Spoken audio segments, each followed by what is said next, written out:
अब हम बात करें बैलेंसिंग की, रिएक्शनों की बैलेंसिंग। लास्ट टाइम बात हुई थी, लॉ ऑफ कंजर्वेशन ऑफ मास को फॉलो कराने के लिए आपको रिएक्शनों को बैलेंस करना होगा। बहुत इंपॉर्टेंट टॉपिक है, आपको 11th 12th और 10th हर जगह ये काफी काम आ सकता है। अब रिएक्शन के अंदर आपको ये समझा दिया था कि quantity of reactant should always be equal to quantity of product. ये तो था कंजर्वेशन ऑफ मास। इसी के हिसाब से हम बैलेंसिंग करेंगे। तो 3 या 4 सिंपल सिंपल सी रिएक्शंस हैं। जैसे सबसे पहले हम उठाते हैं नाइट्रोजन को, N2 प्लस आपके पास H2 गिव्स यू आपके पास अमोनिया। तो यहां पे भाई उठाते हैं रिएक्टेंट और आपके पास प्रोडक्ट, या फिर ऐसे करते हैं नाइट्रोजन और हाइड्रोजन। रिएक्टेंट के अंदर कितनी है और प्रोडक्ट के अंदर, रिएक्टेंट के अंदर नाइट्रोजन देखना भाई, जो इसकी सब्सक्रिप्ट है वही क्या होता है, इसका अमाउंट। रिएक्टेंट के अंदर नाइट्रोजन है जी 2, प्रोडक्ट के अंदर सब्सक्रिप्ट में कुछ है, इसका मतलब 1। हाइड्रोजन रिएक्टेंट के अंदर 2, प्रोडक्ट के अंदर जी 3। बैलेंस करो भाई। इसको कैसे बैलेंस करोगे भाई, इसको दुगना करते नाइट्रोजन दोनों तरफ 2-2 हो जाएगी। तो प्रोडक्ट के अंदर नाइट्रोजन को कर दिया मल्टीप्लाई, नाइट्रोजन को मल्टीप्लाई किया तो साथ में हाइड्रोजन तो ऑटोमेटिक हो गया है। तो हाइड्रोजन का नंबर कितना बन गया अब आपके पास, 2 से मल्टीप्लाई करते ही 6। यहां पे कितना है 2, तो इसको कैसे बनाए, मल्टीप्लाई कर दो 3 से, हो गया जी आपके पास balancing. N2 plus 3H2 gives you 2 ammonia. ठीक है जी। सबसे बड़ी खासियत, आपको इस मेथड को किसी से चेक कराने की जरूरत नहीं है, आप खुद इस चीज को वेरीफाई कर सकते हो कि आपने ठीक किया गलत। कैलकुलेट कर लो, नाइट्रोजन इस तरफ 2, इस तरफ 1 थी, मल्टीप्लाई 2 से कर दिया 2 हो गई है। हाइड्रोजन 3 दूनी 6, ठीक है जी। इस तरफ 2 तिया 6 बराबर है। दोनों तरफ अगर आपके पास क्वांटिटीज इक्वल आ गई है तो ऑब्वियस बात है आपका क्वेश्चन क्या है, 100% ठीक। अगला वाला देखते हैं। Ni2O3 गिव्स यू निकल, प्लस में आपके पास क्या है, ऑक्सीजन। तो भाई आपके पास निकल है और क्या है, ऑक्सीजन। इस तरफ निकल कितने, रिएक्टेंट की तरफ जो इसका सब्सक्रिप्ट नंबर है 2, ऑक्सीजन कितने हैं 3, प्रोडक्ट में निकल कितना है भाई 1, और ऑक्सीजन कितने हैं भाई आपके पास 2। फिर से वही काम, निकल को दुगना करना है तो इसको कितने से मल्टीप्लाई कर दो, 2 से। दुगना करना है तो निकल को कितने से मल्टीप्लाई कर देंगे, 2 से। भाई कर दिया भाई, बैलेंसिंग हो गई। अब आपको किसको बैलेंस करना, ऑक्सीजन को। ऑक्सीजन आपके पास यहां थे 2, यहां थे 3, 2 और 3 को क्या किया जाए कि बराबर हो जाए। तो भाई ऐसे क्वेश्चन में आपको सिंपल से एलसीएम ले लेना है। आपके पास अलग अलग डिजिट है और उसी के हिसाब से आप उसको कन्वर्ट कर लोगे। तो 2 और 3 का एलसीएम आएगा 6, बिल्कुल सिंपल सी बात है। तो इसको भी 6 बना लो, इसको भी 6, दोनों तरफ बराबर हो जाएंगे। 2 को 6 कैसे बनाया जाएगा, 3 से मल्टीप्लाई करके। तो भाई इसको मल्टीप्लाई कर दो 3 से, कर दिया जी, कितने बन गए 6। इसको मल्टीप्लाई कर दो 2 से, कितने बन गए आपके पास, ये भी 6 हो गया ना जी।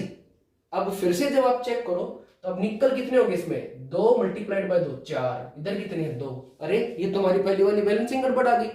तो इसको ठीक कैसे करोगे, फिर से निकल के ऊपर जाओ, निकल को फिर से 2 से मल्टीप्लाई करो। हिट एंड ट्रायल की ही तो छोटी सी दिक्कत है कि आपको हर एक को निकालना पड़ता है।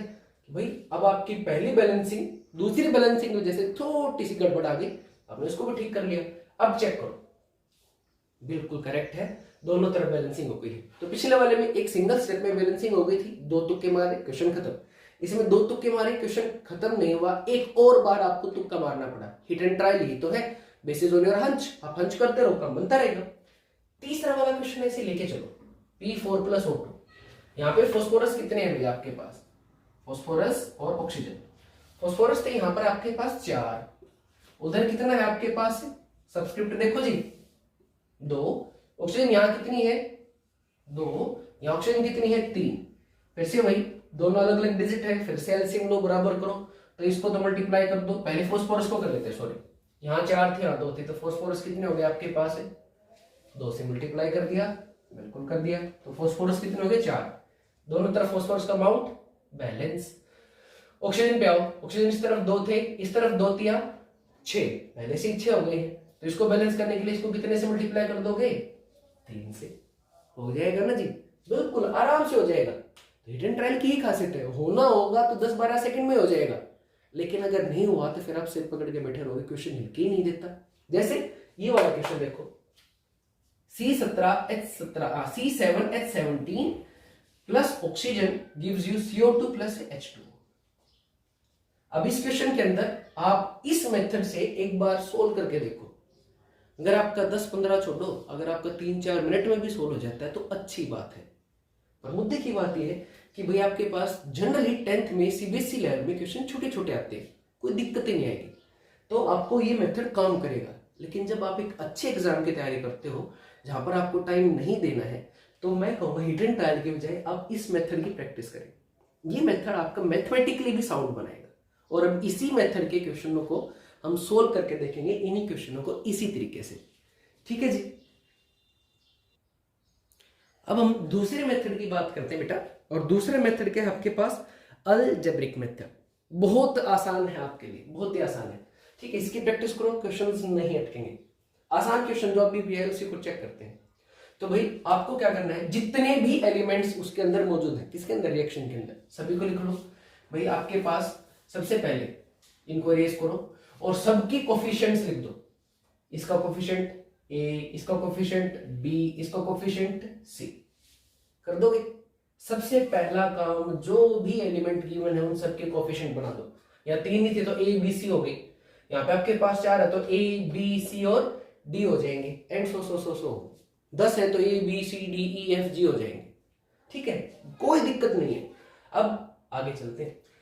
भाई आपके पास जो एलिमेंट है, तो स्टेप 1 आपने ABCD कोफिशिएंट बना लिए, आपको पता ही नहीं रिएक्शन बैलेंस है या नहीं। पॉइंट 2 आपने सारे एलिमेंट्स लिख लिए। तो इसके अंदर एलिमेंट कौन है, एक नाइट्रोजन है, दूसरा हाइड्रोजन है। नाइट्रोजन हाइड्रोजन सिर्फ 2 ही एलिमेंट है, बड़ा जल्दी सोल्व होगा भाई, नाइट्रोजन और हाइड्रोजन। ठीक है, अब देखो रिएक्टेंट के अंदर कितने हैं और प्रोडक्ट के अंदर कितने हैं।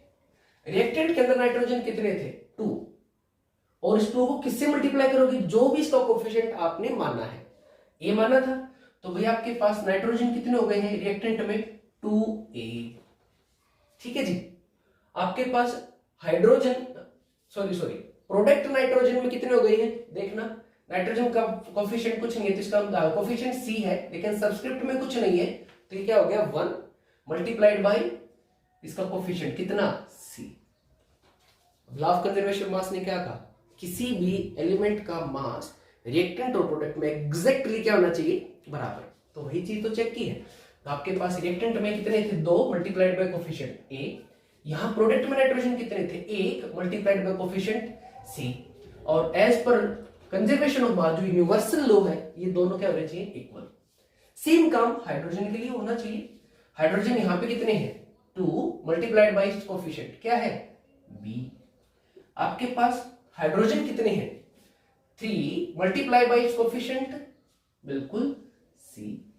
तो 2B भी किसके इक्वल हो गया आपके पास, सॉरी 3C के, सॉरी जल्दी गलती कर गए। ये कितने थे, 3, और इस पूरे मॉलिक्यूल का कोफिशिएंट क्या था बेटा आपके पास है, C। तो ये कितने हो गए आपके पास, 3C। तो आपके पास दो सिंपल सी इक्वेशंस आ गई हैं, बिल्कुल सिंपल। तो भाई अब आपके पास सॉल्यूशन करना है। यहां पर आप ये चीज चेक करो कि कौन सी चीज बार बार में रिपीट हो रही है। अगर आप चेक करोगे तो यहां पर A दोनों इक्वेशनों में एक ही बार है, B दोनों इक्वेशनों में एक ही बार है, C देखना बेटा 2 बार है। तो जो चीज सबसे ज्यादा बार रिपीटेड हो उसको आप मान लोगे 1। बिल्कुल सिंपल है। वैसे मान आप किसी को भी सकते हो, पर ही मेथड से आप थोड़ा सा जल्दी हो जाएगा क्वेश्चन। तो जो चीज आपकी जितनी भी रिएक्शंस बनती हो वो सबसे ज्यादा बार रिपीटेड है, आप उसको क्या मान लेंगे, 1। दैट्स इट जी, खत्म हो गया, समझो। तो आपने मान लिया let C is equal to 1, हो गया जी। Put this in equation number 1 and equation number 2। बड़ा आसान है। तो आपके पास पहली इक्वेशन में पुट किया तो क्या आ गया, 2 multiplied by A is equal to 1। तो A की वैल्यू क्या आ गई जी, 2, है ना जी, 2 ही आ जाएगी। अरे नहीं, जल्दी नहीं करना, क्या आएगी 1/2। ये इधर जाएगा तो डिवाइड होगा बेटा, जल्दी नहीं, आराम से।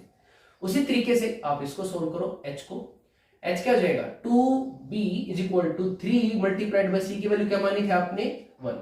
तो आपके पास एक वैल्यू ये आ गई, दूसरी वैल्यू ये आ गई, और तीसरी वैल्यू यहां से आ जाएगी।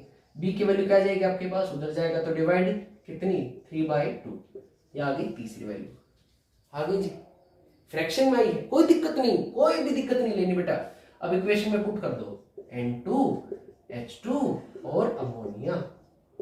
N2 की वैल्यू कितनी थी, कोफिशिएंट था A की वैल्यू आई 1/2, कोई दिक्कत नहीं है। H2 की वैल्यू आपके पास B की वैल्यू कितनी आई 3/2 और C की वैल्यू कितनी आई 1। जो भी डिनोमिनेटर्स आए हैं उनका एलसीएम, डिनोमिनेटर ऐसे होंगे जो आपको बच्चों की तरह जल्दी से सोल्व हो जाएंगे। 11th-12th तक जाते जाते तो अगर अभी इसकी प्रैक्टिस कर लोगे, वैसे तो एलसीएम सबको 10th तक तो बहुत अच्छे से आ जाता है, तो कोई दिक्कत ही नहीं आएगी।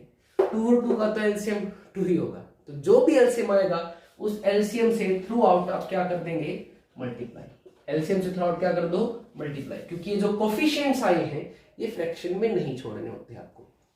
तो क्या बन जाएगा आपके पास 2 × 1/2 N2 प्लस 3/2 इंटू में 2H2 gives you twice of NH3। ये बन गया आपके पास 3H2, ये बन गया आपके पास 1N2। देखना आपने जब रिटन ट्रायल से सोल्व किया था तो यही नहीं आया था क्या, तो इसमें आपको तुक्के मारने की जरूरत नहीं। दो ये क्वेश्चन रिटन ट्रायल से जल्दी सोल्व हो रहा था, उसी से करो। लेकिन जो क्वेश्चन जैसे ये था रिटन ट्रायल से सोल्व ही नहीं होंगे, उनको इस मेथड से सोल्व करने की जरूरत नहीं है। ऐसा ही एक क्वेश्चन और ट्राई करके देखते हैं आपकी थोड़ी सी कंसेप्चुअल क्लैरिटी के लिए। ये वाला सोल्व कर लेते हैं भाई, Ni2O3 वाला, ठीक है, आपके लिए इजी रहेगा और थोड़ा सा कंसेप्ट और क्लियर। या फिर ये वाला करके देखें, ये थोड़ा बड़ा हो जाएगा, ये कोई नहीं, यही करके देखते हैं। C7H17 plus O2 gives you CO2 plus H2। C7H17 plus O2 gives you CO2 plus H2। एक रिक्वेस्ट आपसे, इस क्वेश्चन को आप रिटन ट्रायल से पहले सोल्व करके जरूर देख लीजिएगा, ताकि आपको लगे कि हाँ ये मेथड आपको सच में जरूरत भी है या नहीं। मुद्दा ये है, हमारा काम, कोई भी टीचर है उसका काम आपको सिर्फ सोचना और समझाना, लेकिन आप किस चीज में कंफर्टेबल आप उस तरीके से क्वेश्चन को कीजिए। तो सेम काम यहाँ पे दूसरे मेथड से आप देखिए आपके पास।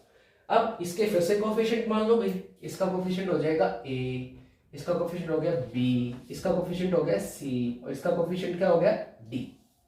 हो गए हैं, पहला काम डन। दूसरा काम, अब जितने भी एलिमेंट मौजूद हैं सबको लिखो। मौजूद कौन कौन है भाई, कार्बन मौजूद है सर, हाइड्रोजन मौजूद है और ऑक्सीजन, 3 ही थे। आप सबके नंबर लिखते हैं। कार्बन यहां कितने हैं, 7। हाइड्रोजन कितने हैं, 17। ऑक्सीजन कितने हैं आपके पास, जो सबस्क्रिप्ट की बात कर रहा हूं जी, 2। Multiplied bye there stoichiometric coefficient, जो भी आपने कोफिशिएंट ये माने थे। 7 का कोफिशिएंट क्या था A, 17 का कोफिशिएंट भी क्या था A, और भाई O2 में ऑक्सीजन का कोफिशिएंट क्या था B। As per law of conservation mass they should be equal to the masses in their products. तो यहां पर आपके पास कार्बन भाई साहब कितने हैं, C, ठीक है, नंबर इसका एक ही है, तो क्या बन गया C। ऑक्सीजन जी कितनी है, देखना भाई, अब यहां बहुत गलतियां होती हैं। ऑक्सीजन बच्चे सिर्फ एक ही जगह लिख के चले जाते हैं, ये लीजिए 2C, sorry 2C। Oxygen actually में 2 जगह पे है, यहां पे भी तो है नहीं ऑक्सीजन, सॉरी, ऑक्सीजन आपके पास 2 जगह पे है, यहां पे भी है। ऑक्सीजन का यहां कोफिशिएंट 1 है और ये मल्टीप्लाइड बाय D, तो आपके पास क्या हो जाएगा 2C plus D। Please mind it, इसको नहीं भूलना, क्वेश्चन गड़बड़ हो जाएगा। और आपके पास लास्ट में हाइड्रोजन, यहां कितने आपके पास 2D। बन गई जी 3 इक्वेशन। अब वही काम जो आपने पीछे किया है, क्या करना है, बिल्कुल आसान, बिल्कुल सिंपल। क्या करोगे भाई, हाँ जी क्या करना है बताइए। जो भी चीज सबसे ज्यादा बार रिपीटेड है उसको आप क्या मान लोगे, 1। कौन कौन सी चीजें हैं भाई आपके पास, A है, कितने A हैं 2, B है, कितने B हैं सिर्फ 1, C है, कितने C हैं 1 और 2, D भी है, बिल्कुल है, B कितने हैं भाई आपके पास 1 और 2। जिसको मन करे आप उसको 1 मान लो, जो सबसे ज्यादा बार रिपीटेड हो। मेरी मर्जी है, मेरे हाथ में कलम है भाई, इतनी तो मेरी चलेगी। मैंने मान लिया let A is equal to 1, मैंने किसको मान लिया, A को 1। तो यहां से आपके पास इक्वेशनों को सोल्व करो, equation number 1, equation number 2, equation number 3। तो भाई क्या बन जाएगा आपके पास 7 × 1 इज इक्वल टू C। तो यहां से आपके पास C की वैल्यू क्या आ गई 7। अरे ये तो आसान था। अगला देखो 17 × में 1 इज इक्वल टू 2D। यहां से D की वैल्यू कितनी आ जाएगी आपके पास 17/2। ये भी पुट कर दी। ठीक है जी। अब इस इक्वेशन के अंदर सी और डी की वैल्यूज पुट कर दो। क्या भाई, 2 इंटू में B is equal to 2 into में सी कितना है 7 प्लस में डी कितना है 17/2। करो जी solve. 2b is equal to 14 plus 17/2। LCM लेके सोल्व कर लेना इसको। एलसीएम लेके सोल्व करोगे तो ये आ जाएगा आपके पास 28 plus 17 divided by 2 is equal to twice of b। Add कर लेना 28 प्लस 17, आपके पास हो जाएगा ये 45/2 इज इक्वल टू 2b। तो यहां से b की वैल्यू क्या आ जाएगी 45/4। सारे कोफिशिएंट आ गए, बिल्कुल आ गए। सबकी वैल्यूज लिख देंगे, बिल्कुल लिख देंगे। क्या आंसर हो गया, a की वैल्यू क्या आई थी 1, तो इसको मान लिया आपने 1। b की वैल्यू कितनी आई है भाई, कहां है b की वैल्यू, ये रही 45/4।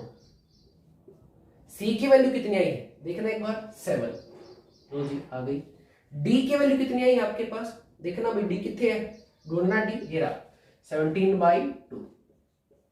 अभी बात हुई थी जब आपके पास न्यूमरेटर्स की तो कोई दिक्कत ही नहीं, डिनोमिनेटर आपके पास फ्रैक्शन में आएंगे तो वहां पर आप क्या करोगे, हर एक को मल्टीप्लाई कर दोगे किससे, एलसीएम से। कितना एलसीएम है बेटा, 2 और 4 का 4, तो पूरी इक्वेशन को multiplied by 4, multiplied by 4, multiplied by 4 और मल्टीप्लाइड बाई 4।